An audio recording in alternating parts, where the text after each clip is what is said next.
This was a rough year for sugar beet growers, with about a third of the crop volume left in the ground after a cold and snowy harvest. But it's not the first time growers have seen a season like this. Mikkel Pates talked to a man who was a young farmer in Hillsboro, North Dakota in 1981 when he led an effort to collect insurance for a frozen beet crop. We didn't know how much trouble we were in, but we knew it wasn't good. American Crystal Sugar Co-op was just 8 years old in 1981 when growers ran into a hard freeze during harvest. Farmers delivered frozen beets to their new co-op. Mike Warner was a young farmer and president of the Red River Valley Sugar Beet Growers Association. What the farmers knew was deliver the beets.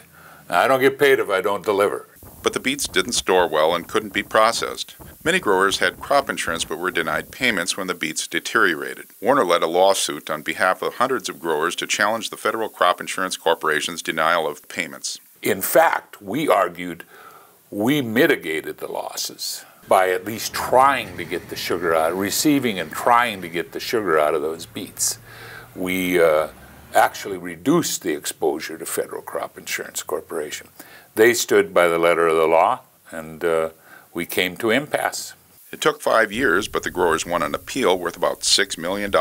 That's equivalent to about $15 million today. The money was badly needed as the country was already heading into the 1980s farm crisis. It was the first successful legal challenge of its type, but Warner says it was about much more than money.